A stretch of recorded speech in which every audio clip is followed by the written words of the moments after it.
नवरात्रि के 8वें दिन माँ गौरी की पूजा आराधना की जाती है।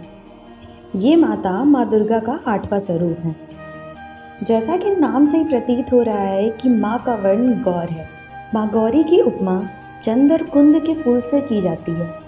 इनकी आयु 8 वर्ष की मानी गई। माँ के सभी वस्त्र आभूषण सफेद रंग के हैं, इसीलिए इन्हें श्वेतांबरधरा कहा गया है। माँ महागौरी की 4 भुजाएं हैं।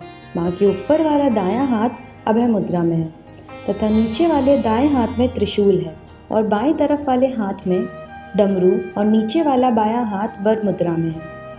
माँ गौरी बहुत ही शांत मुद्रा में है।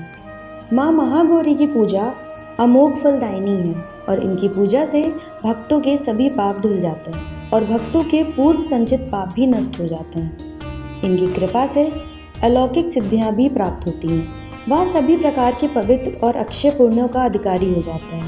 कहते हैं जो स्त्री माँ की पूजा भक्ति भाव सहित करती है, उनके सुहाग की रक्षा देवी माँ स्वयं करती हैं। माँ महागौरी को अष्टमी तिथि के दिन नारियल या नारियल से बनी चीज़ों का भोग लगाया जाता है। भोग लगाने के बाद नारियल को ब्राह्मणों को दे दें और प्रसाद को भक्तों में बांट दें। जो भी भक्त अष्टमी के दिन कन्या पूजन करते हैं, वो माता रानी को हलवा पूड़ी, सब्जी और काले चने का भोग लगाते हैं और फिर कन्या पूजन करते हैं। भक्तों को माता की पूजा करते समय गुलाबी वस्त्र पहनने चाहिए। माँ गौरी भगवान शिव को पति के रूप में प्राप्त करना चाहती थी, जिसके लिए उन्होंने कठोर तपस्या की। घोर तपस्या के कारण माँ का शरीर काला पड़ गया था। माँ गौरी की तपस्या से प्रसन्न होकर भगवान शिव ने इनके शरीर को गंगा से पवित्र जल से धोकर कांति में बना दिया। इससे माँ का रूप गौर वर्ण का हो गया। यही कारण है कि माँ का ये स्वरूप महागौरी भी कहा जाता है।